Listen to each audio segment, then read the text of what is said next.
पार्वती ने पूछा कि आप मुझे मृत्यु से पूर्णतः मुक्त होने की क्रिया सिखाए।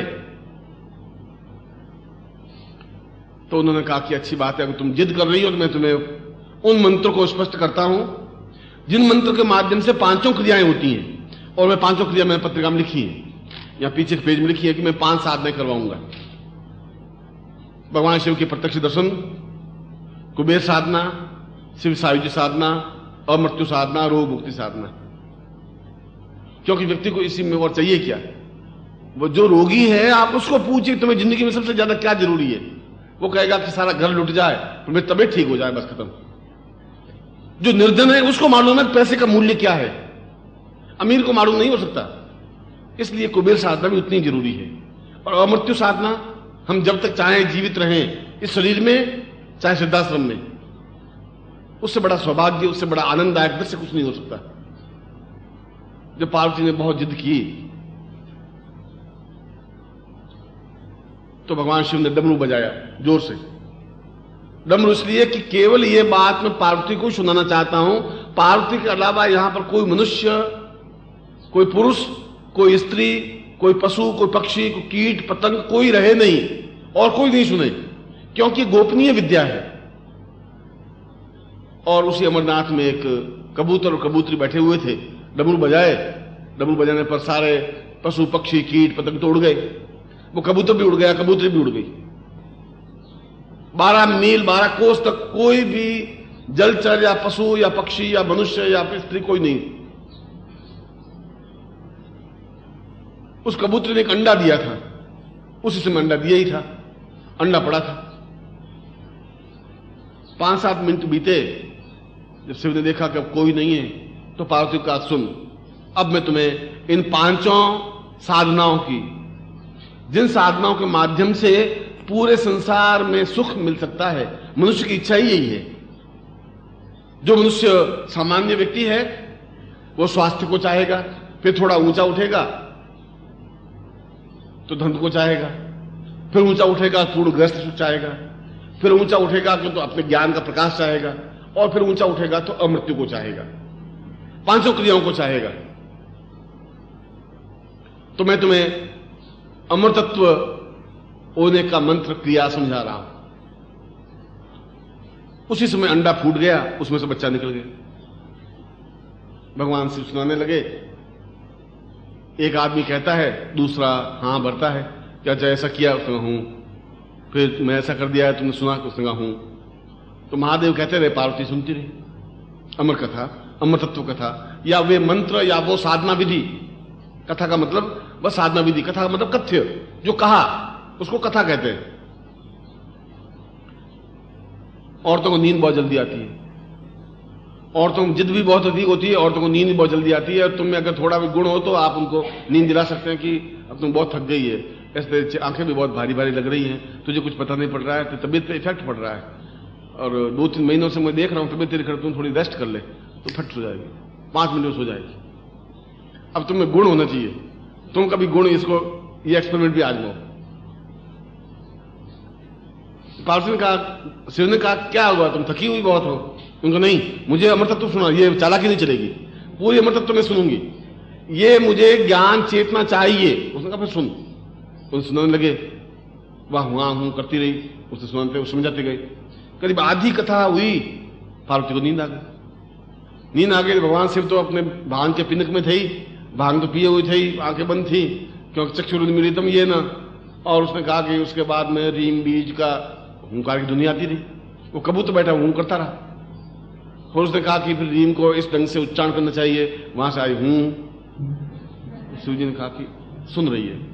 फिर उसने पूरी बात सुनाते सुनाते सुनाते सुनाते पूरी विधि सुनाई कि इस ढंग से, इन 5 विधियों से, ये 5 बीज मंत्र हैं, ये 5 बीज मंत्रों की साधना ये है। इन साधनाओं के माध्यम से निश्चय ही वह मेरे दर्शन कर सकता है। पापी से पापी, पाखंडी से पाखंडी, ढोंगी व्यक्ति और ढोंग करता हुआ भी मुझसे दर्शन कर सकता है। छल करता हुआ भी करोड़पति बन सकता है, रोग मुक्त हो सकता है, कुबेर सिद्धि प्राप्त कर सकता है। वो सारी विधियां बताई। और उसने शायद रुपए में 4 आने भर तो पार्वती ने सुनी, और 12 आने भर उस कबूतर के बच्चे ने बैठे बैठे सुनता रहा, हूं करता रहा, ऊंता ऊंता। फिर पूरी बात हुई तो भगवान शिव ने आंख खोली, पूरी बात समझी तू? उसने कहा कि क्या बात, क्या? उसने कहा बात क्या? पूरा अमर तत्व तो तुम्हें सुनाया था। उनका सुनाया तो था, गर्मी बहुत थी और ठंडी ठंडी हवा चल रही थी। तुम कभी अमरनाथ मेरे साथ चले नहीं हो, मैं अमरनाथ गया था 2-3 साल पहले। तो आपने मुझे कहा था कि वो रीम बीज, वो बस वहां तक तो सुना था, फिर बाद में क्या हुआ? उसने कहा रीम बीज वो तो बहुत पहले की बात हुई, उसके बाद तक घंटे भर तक मैं और तुम्हें पूरी विधि समझाई है। उसने कहा मैं तो नींद आ गई। तो फिर हूं कौन कर रहा था, आवाज कौन कर रहा था? इस 12 कोष में तो कोई पक्षी नहीं, डमरू बजाया मैंने। उनका मैं डमरू बजाया कि नहीं जो है ये तो मुझे मालूम नहीं, मैंने मैं तो नींद लिए थी। शिव ने ऊंचा नेत्र उठाया, वो कबूतर बैठा हुआ दिखाई दिया। उससे पार्वती के अलावा इसने भी अमर कथा सुन ली है। और अगर ये संसार में फैल गई तो कोई मरेगा नहीं, और मरेगा नहीं तो नया पैदा कहां से होगा? तो ये संसार तो इतना गंदा, इतना घटिया हो जाएगा, सब जहां देखो बुढ़े बुढ़े चेहरे दिखाई देंगे, मरेगा तो एक भी नहीं, नए पैदा होंगे नहीं। और नए पैदा होते गए और बुढ़े मरते नहीं गए तो पृथ्वी पर तिल रखने की जगह नहीं होगी, भीड़ से भीड़ छिटी हुई होगी। पुराना मरेगा तो नया पैदा होगा, न पेड़ कोई खत्म होगा, न नया पौधा पैदा होगा, न कोई मनुष्य खत्म होगा। ये तो सारा संसार अपने आप में बहुत दुर्बल और खांसने वाला, और मतलब दुखी और पीड़ित और परेशान, और कुछ होगा ही नहीं। उसने त्रिशूल फेंका जोर से उस कबूतर को मारने के लिए। कबूतर आगे उड़ा, पीछे पीछे त्रिशूल। ये मैं बिल्कुल शिव पुराण की कथा कह रहा हूं। वहां पुलिस की पत्नी बैठी बैठी जल चढ़ा रही थी, भगवान सूर्य को अर्घ्य दे रही थी, और उसने उबासी ली और कबूतर ने देखा कि अब त्रिशूल तो मुझे मारेगा ही, उसके मुंह के अंदर घुस गया, पत्नी के, ऋषि पत्नी के।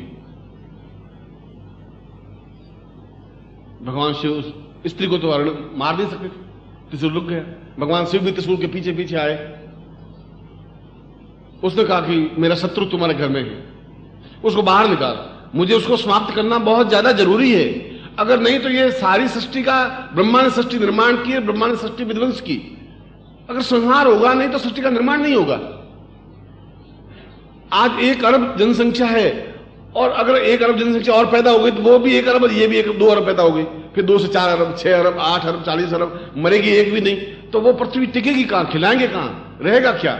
जब विनाश नहीं होगा तो सृजन कहां से होगा? और इसके बाद तो ये तो सारी बात फैल जाएगी। उसने कहा कि मैंने तपस्या की है, मैं ऋषि पत्नी हूं, और तुम्हारा शत्रु अब मेरे पेट में। जब पेट से बाहर निकले तो मार देना, या तो तुम मुझे मारो, स्त्री को मार दो, मैं खड़ी हूं, तुम त्रिशूल से मुझे मार सकते हो। उसने कहा मैं स्त्री को तो मार नहीं सकता, नहीं मार सकते, जब संतान उत्पन्न हो, शत्रु तो तुम्हारा वो है, जब पैदा हो तो मार देना। उनका मैं घर के बाहर बैठा रहूंगा, कोई भरोसा नहीं कब पैदा हो, कब निकल जाए, कोई 9 महीने का गर्भ हो, 5 महीने का गर्भ से निकल जाए, मैं यहीं धूनी लगाऊंगा। उसने कहा वो आपकी इच्छा है। भगवान शिव ने वहीं धूनी लगाई, बैठ गए। 9 महीने बीत गए, 10 महीने बीत गए, 11 महीने, 12 महीने, 13 महीने, 14 महीने। पहले तो पत्नियां, स्त्रियां 21 महीने का गर्भ धारण करती थी। 15 महीने में उसने पूछा उस अंदर बच्चे को कि तुझे कोई कष्ट? उसने कहा माता जी बहुत आराम से बैठा हूं, बाहर निकलूंगा तो ये शिव जी मार देंगे। अंदर तुम्हें कोई तकलीफ हो रही है तो बाहर निकल जाऊं, ये मुझे मार नहीं सकता, क्योंकि अमर कथा मैंने पूरी सुन ली है। अब मैंने सुन ली तो फिर मैं मर नहीं सकता, ये गारंटी है। इनका त्रिशूल मेरा कुछ बिगाड़ेगा नहीं, आप चिंता मत करिए, आपको कष्ट नहीं होना चाहिए। मुझे क्या कष्ट, तुम बैठा रहे अंदर बस। भगवान शिव के रोज दर्शन होते हैं, इस बहाने रोज सुबह दर्शन करती हूँ, सुबह शाम को दर्शन करती हूँ। पहले रोज पूजा अर्चना करनी पड़ती थी, बहुत ठीक बैठा, तुम भी अंदर अच्छा बैठा है। पूरे 6 साल तक अंदर बैठा रहा। भगवान शिव ने कहा शत्रु को बाहर निकाल। उसने कहा कि मैं तो अब निकालने वाली कौन होती है, तो ब्रह्मा का नियंता है, ब्रह्मा जब चाहेगा जब ऐसा होगा। मगर अगर वो निकल भी गया तो क्या तुम उसको मार सकते हो? उसने अमर कथा सुन ली है। उसने कहा ये बात तो सही है, त्रिशूल का कुछ अहित तो कर नहीं सकता, फिर तुम अपना टाइम बर्बाद क्यों कर रहे हो? फिर यार धूनी लगाए हुए मेरे घर के आगे आग फैला दिए, ये भूतगण घूम रहे हैं, नाच रहे हैं, न कोई सारा मिलने अंदर आ सकता है, न अंदर का कोई बाहर जा सकता है, तुम यहाँ झंडा गाड़े हो बैठे हो, ये 6 साल की सजा हमें क्यों दी है? सुखदेव को कहा तुम बाहर चल। सुखदेव, सुख माने तोता, इसलिए उसका नाम सुखदेव पड़ा। देव मान देवता, सुख माने तोता, वो तोता जो था वो अंदर गर्भ में बालक बना, इसलिए उसको सुखदेव कहा, इसे अगर्भा बालक कहा गया। वो जो ही बाहर निकला, और अगर मैं ये कह रहा हूं तो आपको सारा आश्चर्य लग रहा है कि ऐसा कैसे, तोता कैसे अंदर घुसा और ऐसा कैसे हुआ। और मैं ये कह रहा हूं कि सिद्धाश्रम इतना लंबा चौड़ा है कि वहां दूध या प्रकाश, और वहां पत्ते मुरझाते नहीं, गुलाब कभी मुरझाते नहीं है, वृद्धावस्था को प्राप्त नहीं होते हैं, तो आप कह रहे हैं कैसा होगा। और मैं कह रहा हूं कि अमेरिका में 104 मंजिल की एक मकान है, न्यूयॉर्क में मैनहट्टन में जाएं तो ये तो एक मंजिल पे 2, 3, 4, 104 मंजिल। आप कल्पना करें कि यूं देख नहीं सकता आदमी, ठेली गर्दन यूं करेगा तो 4 मंजिल दिखाई देगी। और लिफ्ट से ऊपर जाने में भी कम से कम 10 मिनट लगते हैं 104 मंजिल जाने में। तो गुरु जी ऐसा हो सकता है क्या? अब तुम अमेरिका जाओ तो देखो, तभी कंफर्म होगी। और जब उस साधनाओं में तुम पहुंचोगे तो मालूम पड़ेगा कि ऐसा हो सकता है। वह पैदा हुआ और पैदा होते रवाना हो गया। उसके पिता पीछे दौड़े, पुरुष दौड़े, मां दौड़ी। उसने कहा बेटे तुम क्या कर रहे हो, कहां जा रहे हो? बुढ़ापे में बड़ी मुश्किल से तुम्हें पाला है, पोसा है। उसने कहा कौन, मां क्या होती है, पिता क्या होते हैं? ये तो केवल एक निमित्त मात्र होते हैं। तुम एक निमित्त मात्र हो, जन्म देने का एक आधार हो। मेरे जीवन के कर्मों को पूर्ण देने का आधार नहीं हो, जन्म देने के आधार हो। तुमने जन्म दिया है, इस बात के लिए मैं तुम्हारा ऋणी हूं, मगर तुम मेरे जीवन के कर्मों का संचय नहीं कर सकते। मेरे जीवन को एकदम चक्षुरुन्मीलितम येन तस्मै श्री गुरुवे नमः, वो ज्ञान मुझे तुम नहीं दे सकते। उसके लिए मुझे किसी गुरु को ढूंढना पड़ेगा, मुझे जाना पड़ेगा उस जगह। अगर मैं वहां नहीं जाऊंगा, जीवन बहुत छोटा सा है, मैं ऐसा नहीं कर सकता। मैं एक मामूली व्यक्ति बनकर के जिंदा नहीं रहना चाहता हूं। 88,000 ऋषि हैं, मैं उनका सभापति बनूं, मैं चाहता तो वैसा हूं। मैं बनूंगा तो अद्वितीय बनूंगा, ऐसा सामान्य व्यक्तित्व नहीं बनूंगा। एक मील तक वो जमदग्नि पीछे पीछे दौड़े। आगे तालाब था, गांव के बाहर तालाब होते थे पहले, वहीं औरतें भी स्नान करती थी, पुरुष भी स्नान करते थे, ऐसा था। वहां कुछ स्त्रियां स्नान कर रही थी। सुखदेव पास में से निकले तो औरतें स्नान करती रही, हो हल्ला करती रही। फिर जमदग्नि निकले पास में से तो हड़बड़ा करके औरतें बाहर निकली। बुढ़ा आया है, शराबी गालियां देगा कि तुम्हें शर्म नहीं आती है, दिन को स्नान करती हो, तालाब में स्नान करती हो। उनकी आते होती है, उनको और तो कोई पूछे नहीं, तो बैठे बैठे बड़बड़ाते रहते हैं। घर में अगर तुम्हें कोई वृद्ध हो तो वो देखते नहीं, वो चूड़ी वाले बजता ही रहता है 24 घंटे। वो बाहर निकले तो जमदग्नि ने कहा कि तुम्हें शर्म नहीं आती? मेरा जवान लड़का पास में निकल गया था तो तुम पानी से बाहर निकली नहीं, स्नान करती रही, और मेरा वृद्ध आंखों दिखाई दे नहीं, और मैं जब पास में निकला तो तुम हड़बड़ा के कपड़े पहनने लगी। उसने कहा तुम्हारे पुत्र की आंखों में तो कोई विकार है, इनको पता ही नहीं कि हम स्नान कर रही है। तुमने घूर के देखा भी कि तालाब है, फिर और आंखें खोल के देखा कि कोई लड़कियां स्नान कर रही हैं, तुम थोड़े नजदीक भी आए, तुम्हारी आंखों में विकार है, इसलिए शर्म तुमसे हमें आ रही है। उस आगे से मुझे शर्म थी नहीं। और वो आगे जाकर सुखदेव भागवतकार बने, भागवत की रचना की। भागवत एक पुराण है, पूरे पुराण की रचना की, और 88,000 ऋषियों के अध्यक्ष बने। यह तो एक मैंने उस कथा को आपको सामने स्पष्ट किया कि उस मंत्र को, जो मैं मंत्र आपको देने जा रहा हूं, वह मंत्र स्वयं भगवान शिव का दिया हुआ है। इसलिए यह मंत्र अगर्भा है, जो गर्भ से जन्म नहीं दिया है, जो मंत्र अपने आप में पूर्ण है, और जिस मंत्र के माध्यम से 5 सिद्धियां प्राप्त होती हैं। आप नोट कर लीजिए, अगर नोट करना हो या समझ लीजिए। जैसे कि 5 सिद्धियां उसी कंक्लूजन में।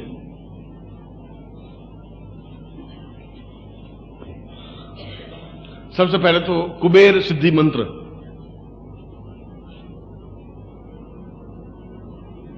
नंबर 2 स्वर्णावती सिद्धि मंत्र,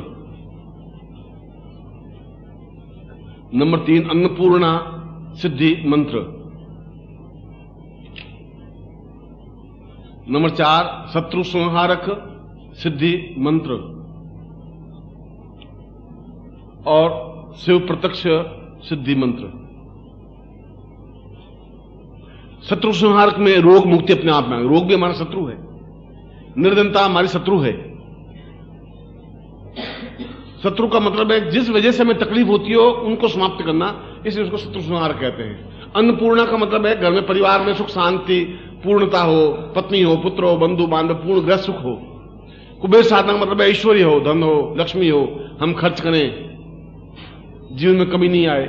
इसलिए इन 5 प्रकार के मंत्रों का समावेश और फिर सुमेरु, माला के ऊपर एक मन का होता है, उसको सुमेरु कहते हैं। वह अपने आप में अमृतत्व साधना मंत्र प्रयोग, इन 6 मंत्रों के समावेश से यह मंत्र अपने आप में बना है। इसलिए इस मंत्र को सुखदेव मंत्र भी कहते हैं, शिव सायुज्य मंत्र भी कहते हैं, और इस मंत्र को अमरतत्व मंत्र भी कहते हैं। शास्त्रों में जहां पर भी इन शब्दों का प्रयोग आवे तो इसी मंत्र को समझना चाहिए। और यह मंत्र अपने आप में गोपनीय रहा है। कितना गोपनीय! भगवान शिव नहीं चाहते थे कि प्रकट हो, और आप चाहते हैं फिर प्रकट कैसे हुआ? प्रकट हुआ सुखदेव की वजह से। 28,000 ऋषियों ने, जब सारे ऋषियों का सम्मेलन हुआ नैमिषारण्य में, नैमिषारण्य आपने अभी देखा हो कभी, तो लखनऊ से अगर जाएं तो आगे नैमिषारण्य स्थान है। लखनऊ 100, 150, 200 किलोमीटर होगा अंदाजा। लखनऊ से मुरादाबाद आए तो बीच में नैमिषारण्य आता है, इतना मुझे ध्यान है। वहां पर 28,000 ऋषि इकट्ठे हुए तो पिता भी खड़े और सुखदेव भी खड़े। सुखदेव को अध्यक्ष बनाया, मंच पे बिठाया। पिता नीचे बैठे, जैसे आप लोग बैठे हैं वैसे बैठे। ऋषियों ने कहा यह गलत परंपरा है, यह गलत तरीका है। पिता नीचे बैठे और पुत्र ऊपर बैठे, यह उचित नहीं है। पुरुष ने कहा नहीं, आयु वृद्धोपि न वृद्ध, ज्ञान वृद्धोपि वृद्ध। आयु से कोई वृद्ध नहीं होता, ज्ञान से जो बड़ा है वह उनसे ऊंचाई पर बैठेगा। उम्र से इसका कोई संबंध नहीं है। चाहे मेरा पुत्र हो चाहे कोई हो, जो ज्ञान वृद्धि है, मुझसे ज्यादा ज्ञानवान है, इतना बड़ा ज्ञानवान की पैदा होते ही तो समझ लिया कि तुम केवल मेरे जन्म के एक का कर्ता हो। मेरे जीवन का उद्देश्य कुछ और है, और मेरे जीवन का उद्देश्य गुरु को ढूंढना है। पहला उत्तर सुखदेव का यही था, मेरे जीवन का उद्देश्य गुरु को ढूंढना है, गुरु के द्वारा अपने अंधकार को दूर करना है, और उस अंधकार को दूर करके मैं समस्त देवताओं का दर्शन करना चाहता हूं। सायुज्य, आमने सामने बैठ करके बात करना चाहता हूं। और अगर जिंदगी में नहीं कर पाए तो फिर जिंदगी का मकसद क्या हुआ? कल सफेद बाल हो जाएंगे, परसों में चिता पे जाकर सो जाऊंगा, फिर जीवन को बहुत पछताऊंगा। मरते समय मेरी आंख में आंसू होंगे। बच्चे सोच रहे होंगे कि शायद हमसे प्यार है इसलिए आंख में आंसू है। पत्नी सोच रही होगी कि मैं अब अकेली रहेगी इसलिए आंख में आंसू है। वो अंदर घुन रहा है कि मैं जिंदगी में, मुझे गुरुजी सही कह रहे थे, प्रवचन कह रहे तुम्हें ऐसा करना, मैं कर नहीं पाया, अब पछता रहा हूं। आंख में आंसू उस वजह से होगा। ये मंत्र मैं पहले आपको दीक्षा दूंगा, जो लोग दीक्षा देने वाले हैं, फिर मैं इस मंत्र को दूंगा, और इस मंत्र का आपको जाप करना है 21 माला मंत्र जाप। यदि 21 माला यहां मंत्र जाप नहीं कर सकें पूरी आप, तो 11 माला मंत्र जाप करने, करीब 4:30 बजे 5 बजे आपकी आरती होगी यहां पर भगवान शिव की, और उसके बाद में घर पे जाके बाकी कर सकते हैं। और यहां पे 21 माला छोटा मंत्र है, और कभी बिहारी ने कहा है, सतसैया के दोहरा जो नाविक के तीर, देखत में छोटे लगे घाव करे गंभीर। छोटे से तीर होते हैं, घाव बहुत गंभीर करते हैं। हाथी जैसे बहुत व्यक्ति को इतना सा लोहे का अंकुश कंट्रोल में कर लेता है। मंत्र छोटा या बड़ा ये महत्वपूर्ण नहीं रखता, मंत्र अपने आप में किसने दिया है ये बहुत महत्वपूर्ण है। हमेशा इस बात को ध्यान रखिए। मंत्र लक्ष्मी का मंत्र तो कोई भी साधु संन्यासी में दे देगा, कोई दे देगा, उसमें कोई विशेषता नहीं है। किसके प्राण तत्व से निकला हुआ यह मंत्र है, वो अपने आप में बहुत ताकतवान है, उसकी विशेषता है, वह स्पष्ट है। इसलिए शास्त्रों में कहा गया कि उत्तम घर का आटा खाना चाहिए, रोटी खाएं, उत्तम घर से अनाज लेके खाना चाहिए, और उत्तम गुरु से ही उस मंत्र को लेना चाहिए। मंत्र तो किताब में लिखा हुआ है, मैं कल पत्रिका में छाप दूंगा, तुम मंत्र ले लेना, यहां आने की जरूरत ही नहीं। पर मंत्र किस प्राण चेतना से लिया हुआ है, यह अपने आप में बहुत ज्यादा विशेषता है। और वह मंत्र मैं आपको लिखवाऊंगा, आपके पास मंत्र यंत्र होगा, उस यंत्र को अपने सामने रखें, और उसके बाद में उस माला से मंत्र जाप करें। और इस मंत्र को आपको घर पर भी करना चाहिए। यह मंत्र अपने आप में समस्त सिद्धियों का स्वामी है। मगर गुरुजी आप कई मंत्र बताएं पर होता नहीं है, यह आपका प्रश्न है जिसका उत्तर अब मैं दे रहा हूं। तुम्हारा प्रश्न तो यही है कि गुरुजी इससे पहले मैं साधना में आया गुरुजी, मगर लक्ष्मी मंत्र जाप किया, 1.25 लाख किया, हुआ नहीं गुरुजी। और गुरुजी आपको भी बता रहा हूं कि आपके अंदर जो अंधकार उसको दूर कर लीजिए तो जरूर सिद्धि मिल जाएगी। उस अंधकार में छल झूठ कपट ज्यादा भरा हुआ है। अब उसमें मैं मंत्र डालता हूं, उसमें घुसने की जगह ही नहीं है, ठसाठस भरा हुआ है अंदर। आपके मन में तो इतना अधिक भरा हुआ है कि मैंने कोशिश की उस मंत्र को डालने की, वो धक्के खा के वापिस आया। मैंने कहा क्या हुआ? उनका उसमें तो सुई जाने की भी जगह नहीं है, अहम भरा हुआ है, छल झूठ कपट असत्य भयंकर भरा हुआ है। मैंने बहुत कुछ धक्का मुक्की बहुत की भी कि शायद घुसूं, वापिस आ गए। अब थोड़ा सा उसको खाली करो मन को। इसलिए मैं कह रहा हूं जो गुरु के पास जाए तो अपने जो भी कमियां घटनाएं बता दीजिए, गुरु जी मैं ऐसा है, ये गलती हो गई, ये झूठ हो गई, जेब में तुम्हारे 525 रुपए हैं गुरु जी, मैं बिल्कुल बिल्कुल आपकी सौगंध खा के कह रहा हूं कि मेरे पास 100 रुपए हैं, मैं भिजवा दूंगा गुरु जी। और मैंने सोचा भिजवाना तो है अपन को, अपन को भिजवाना है नहीं, 100 रुपए में काम चल जाएगा, अभी गुरु जी छोड़ेंगे नहीं, तो अपन तो अभी सीधी अब इतना तो गुरु जी जानते हैं क्या है क्या नहीं है। मगर तुम्हारी उस और इतनी सफाई से आप बोलते हैं कि मैं सोचता हूं क्या कमाल है। मुझे खुद शिष्य प्राप्त करके 4-6 महीने अभ्यास करूं तो शायद मैं कुछ सीख सकूं। इतनी सफाई से तो मैं उत्तर ही नहीं दे सकता। एक जगह पूरे संसार में एक जगह ऐसी रखो जहां झूठ नहीं बोलेंगे कि गुरु जी मेरे पास 500 रुपए में दूंगा नहीं आपको, मैं साधना में बैठना चाहता हूं, मैं नहीं दे सकता, मेरे संभव नहीं है, पर साधना में जरूर बैठूंगा, मैं आपका पुत्र हूं, ये जिद करूंगा, ये मैं करूंगा। ऐसा करिए आप। मैं ऐसा चाहता हूं गुरुजी कि मैं 5 दिन यहां रहूंगा, मैं होटल में नहीं रहूंगा, आपके यहां भोजन करूंगा, आपके यहां रहूंगा, मैं आपका पुत्र हूं, मैं ऐसा करना चाहता हूं। आप कहो तो आ जाऊं, आप कहो नहीं आऊं, आपकी आज्ञा क्या है गुरुजी, आप जैसा कहो। और मैं यहां 5 दिन रह तो जाऊंगा, पर गुरुजी मेरे पास 23 रुपए है गुरुजी, बट टिकट के लगते हैं 40 रुपए, अब 70 रुपए आप मुझे दे दीजिए गुरुजी, लखनऊ पहुंच के मैं सब कुछ कर दूंगा गुरुजी। अब तुम्हारे पास 500 रुपए पड़े हैं, अब 17 रुपए गुरुजी से और लेना तुम्हें जरूरी है। अब तुम, मुझे गौरव है तुम्हारे जैसे महाशिष्यों का गुरु होने का भी गौरव होता है, इस बात का तो गौरव है ही। इसलिए चक्षुरुन्मीलितम, थोड़ा सा उसमें भरा हुआ बहुत ज्यादा है, थोड़ा खाली कर दीजिए, खाली कर दीजिए। मैं जीवन में बहुत कुछ तुम्हें दे दूंगा, फिर मैं जो कुछ दूं वो उसको भरिए। फिर अपने जीवन के 40 साल तुमने बिताए और अगले 10 साल जैसे मैं बिताऊं उनका तुलना करिए, फिर आप निर्णय करिए कि मैं तुम्हें कितना सही बात कह रहा था। अब आप दीक्षा लेने वाले सीधे बैठ जाइए, हाथ जोड़ दीजिए। दीक्षा लेने वाले श्रीमन महागणाधिपति मां लक्ष्मी नारायणाभ्यान्मा उमामहेश्वराभ्यान्मा सचिपुरंद्राभ्यान्मा माता पिता चरण कमलेभ्योन्मा इष्ट देवताभ्योन्मा कुल देवताभ्योन्मा ग्राम देवताभ्योन्मा स्थान देवताभ्योन्मा वासुदेवताभ्योन्मा वाणी हिरण्यगर्भाभ्यान्मा सचिपुरंद्राभ्यान्मा सर्वेभ्यो देवेभ्योन्मा सर्वेभ्यो ब्राह्मणेभ्योन्मा तत्रादु संकल्पम कुर्यातः। दाहिने हाथ में जल लीजिए, आपके पास पानी है राइट हैंड में,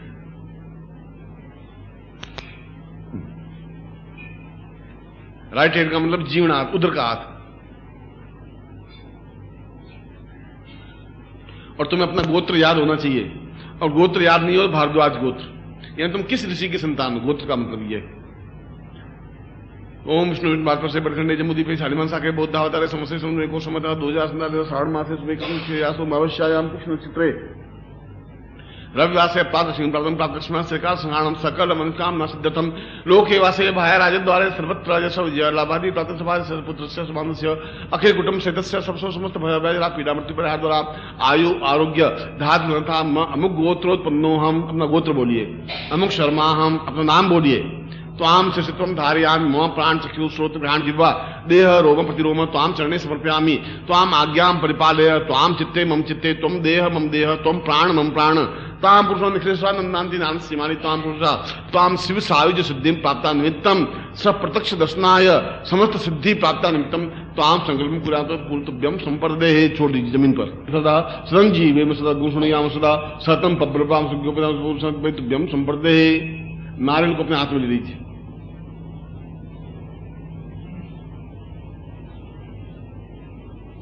नारियल के ऊपर यज्ञोपवीत पड़ा है तुम्हारा, यज्ञोपवीत है, नाल के ऊपर रख दीजिए और चित्र को नीचे रख दीजिए, चित्र को नीचे रख दीजिए। हाँ, नाल को सीधा लीजिए, सीधा लीजिए। हाँ यो ओम विष्णु मार्ग से बदलने वाले पुरुषों आत्मान मुझे मालादि ब्राह्मण स्वाचित मंगल संगम में पुण्याहानुगाम कुजाक्षितम नमन कमला मुकुल पुष्पाणि पांतु सोचनाम पांतु आयुष मतो तांबूलानि पांतु ऐश्वर्यम पांतु आरोग्य मतो दीर्घ आयु श्रेय शांति पुष्टि तुष्टि शास्त्र शीर्षो विद्या विनियोगितम बहुपुत्रम बहुधनम शासम चारम चात्र कृत्वा सर्वा वेदक्रिया कनकम आरंभा शुभा शोभना प्रमुखमा काममुक्ति कात्यानि मुक्ति माहेश्वरम भगवती रिद्धि करिता मुक्ति सिद्धि करिता मुक्ति पुष्टि करिता मुक्ति भगवंतो न स्वाकुल्यता प्रथम स्वाग्रंथमंत्री पुरुषाम अतस्मानं सचिंति शिवगौर्या पुरुषाम अतस्मान् से पुरुषाम स चैतन्यो एतस्मानं स मम शिष्यत्व पूर्ण सिद्धि आयु प्राप्त दिव्यम संपर्दे। नाल को नीचे रख दीजिए और यज्ञ पवित्र को खोल दीजिए। बल बुद्धि साहस तेजस्विता प्राप्त निमित्तम स्कृदेवैतम पुरुषताचकमुचरता सेव सदा सदन जीवेम सदगुषुणया सदा सतम पब्रवाह सुगोपवितम परमं पवित्रम प्रजापतिर्या सजन पुस्तार आशमुग्रम प्रथम शुभ्रम यज्ञ पवित्रम नियामी। गले में पहन लीजिए और दाहिना हाथ उसमें से निकाल दीजिए, राइट हैंड।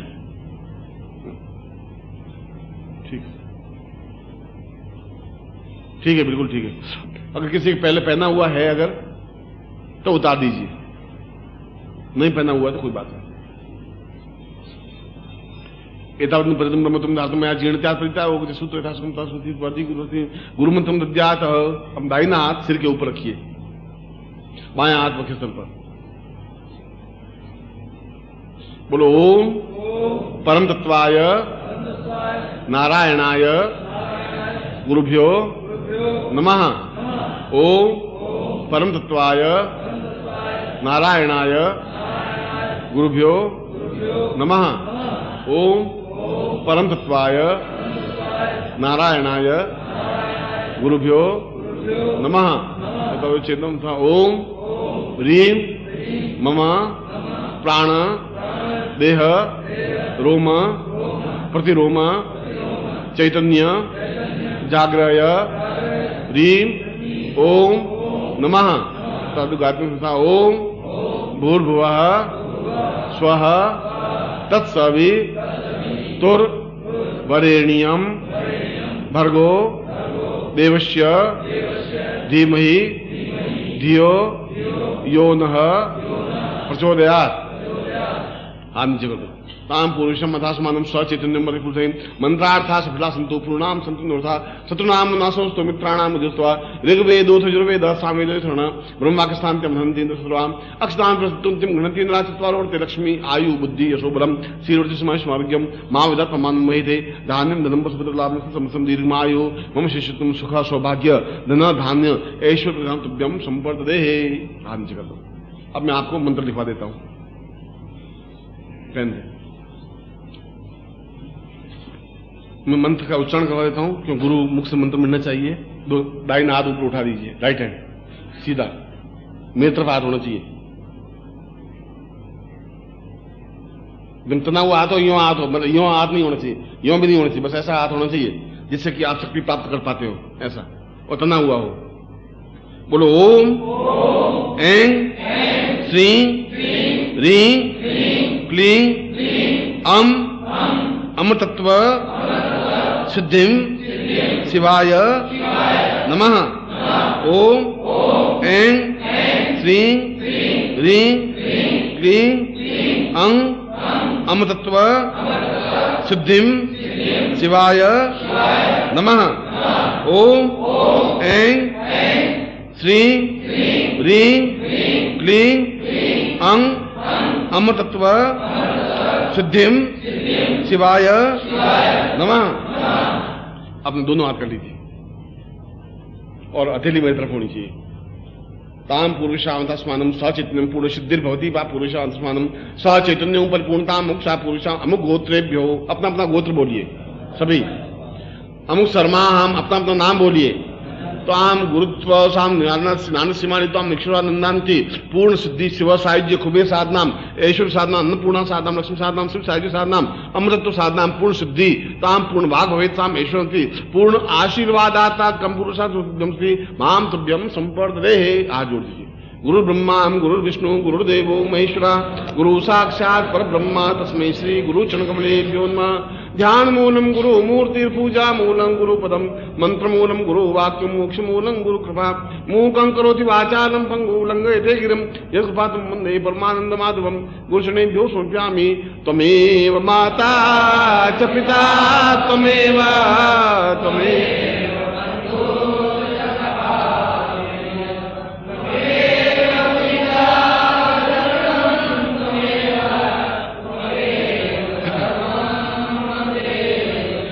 त्वमेव माता च पिता त्वमेव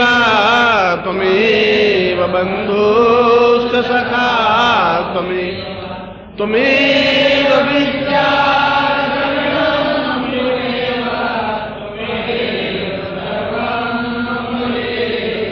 अरे त्वमेव माता च पिता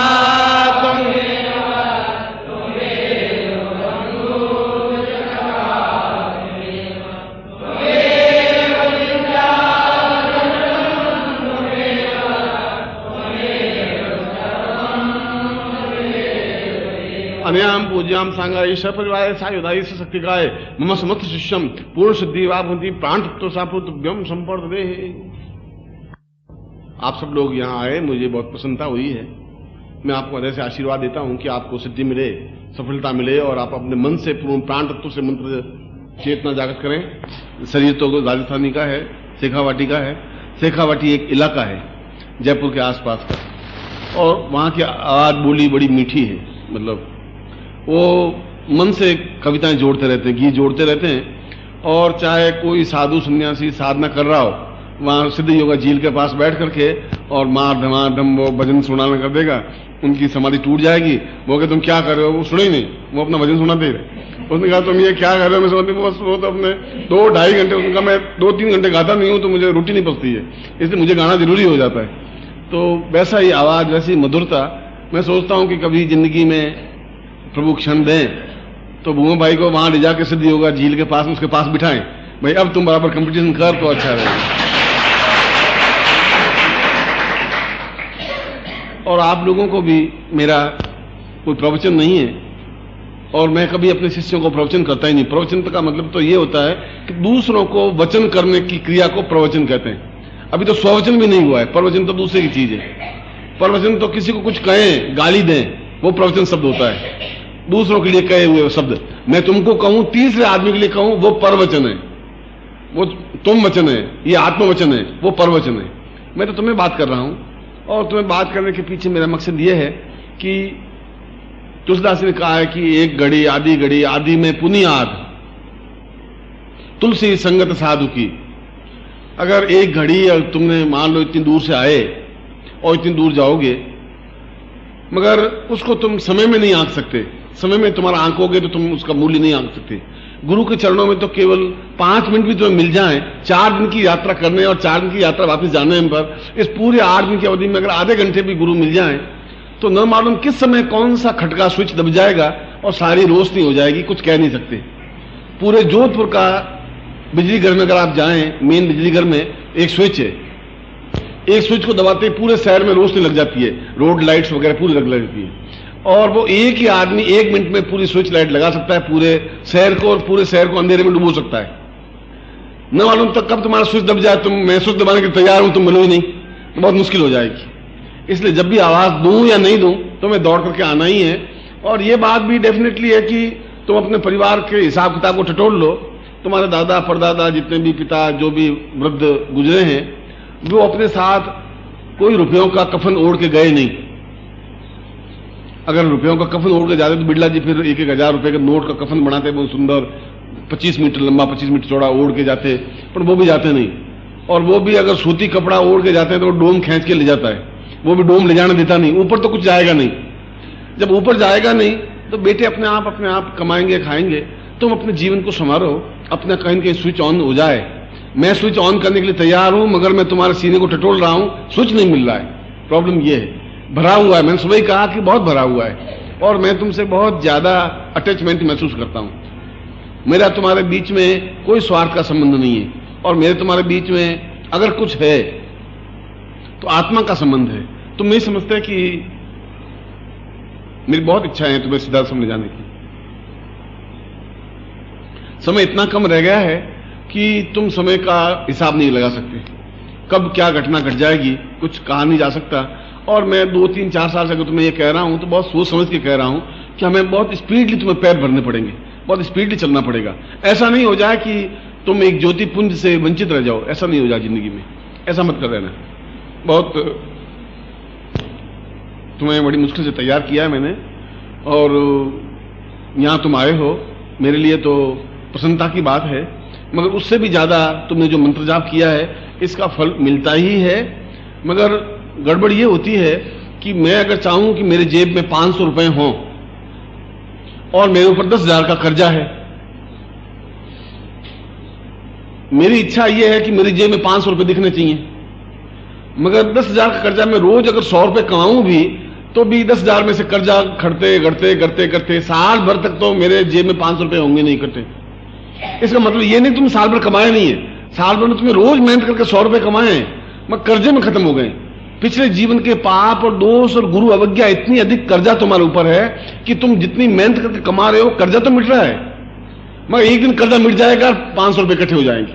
जिस दिन कर्जा मिट जाएगा उस दिन एकदम से स्विच ऑन हो जाएगा। बस इतनी सी देर है। अब उसमें स्पर्श से भी, गुरु का स्पर्श पा करके और गुरु के शब्द सुन करके, अभी मैं तुम्हारे यहां से जाने के बाद में पूजा स्थान में बैठा था और श्रावण का महीना चल रहा था, शिव पुराण पत्नी पढ़ रही थी, वो पूरा शिव पुराण श्रावण महीने पढ़ती है। मैं भी बैठा हुआ था पास में, वो पास में बिठा देती है कि नहीं आप भी सुनो। अब सुन लेते हैं, गृहस्थ जीवन चलाना है तो बैठ कर क्या कहा, तो शिव जी ने ऐसा कहा, पार्वती को ऐसा कहा, वो सब सुनते रहे। वहां पर एक शब्द है, शिव ने कहा है कि शिवो हम शंकरो हम प्रवते वदेवम। ये कब लोग समझ पाएंगे कि गुरु ही शिव है, गुरु ही शंकर है। शिव हम का मतलब गुरु, वही गुरु है, वही शिव है। जिस दिन ये समझ जाएंगे उस दिन अंधेरा दूर सट जाएगा। मैं आज सुबह मैंने प्रवचन जो कही बात, वही आज शिव पुराण में घटना उल्लेख आ गया, मगर लोग उसको पढ़ते हैं आगे सरक जाते हैं। ये जो ग्रंथ है या मेरे जो शब्द हैं या चिंतन है, उनको एक एक अक्षर को पीने की जरूरत है। और ऐसा कहने के पीछे अब तुम से कोई स्वार्थ तो मुझे है नहीं, तुमसे मुझे 2 रुपए लेने नहीं, मुझे तुमसे कोई ऐसा चिंतन नहीं, मगर मैं ये कह रहा हूं तो इसलिए कि अगर मैं अपने लड़के को कहता हूं कि अगर छोटे बच्चे को कहूं कि सड़क पार करते समय ध्यान रखना, एक्सीडेंट हो जाता है, तकलीफ हो जाती है, तो तुम्हें भी कह रहा हूं कि समय बहुत कम है और बहुत जल्दी से जल्दी तुम्हें सिद्धाश्रम चलना चाहिए। अपनी जिंदगी में देख लोगे तो अपनी जिंदगी को संवार दोगे, बस तुम्हारा कर्जा मुक्त होना चाहिए। अब तुम्हारा कर्जा इतना कम रह गया है कि तुम हताश हो गए, निराश हो गए हो कि गुरुजी इतना मेहनत किया, इतना कमाया, जेब में 500 रुपए इकट्ठे नहीं हुए गुरुजी, अब नहीं हो सकते मेरे। ऐसा नहीं है, अब तो केवल 500 रुपए कर्जा बाकी रह गया है। 500 रुपए कर्जा चुकाना है पिछले जीवन का और 500 रुपए इकट्ठे करने, अब 1,000 रुपए ही है। कुल तुमने 9,000 रुपए, 9,500 रुपए कमा लिए इतने साल साधना करके, मेहनत करके, तपस्या करके।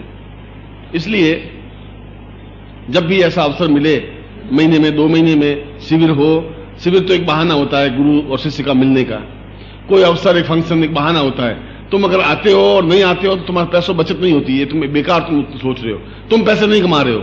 वो तो जिस दिन गुरु देना चाहेगा वो अटूट भंडार दे देगा, अपने आप दे देगा। तुम्हारे सोचने से, तुम्हारे कमाने से अगर होता तो अब तक तुम करोड़पति बन जाते, तुम्हारे कमाने से नहीं, कुछ हो नहीं सकता।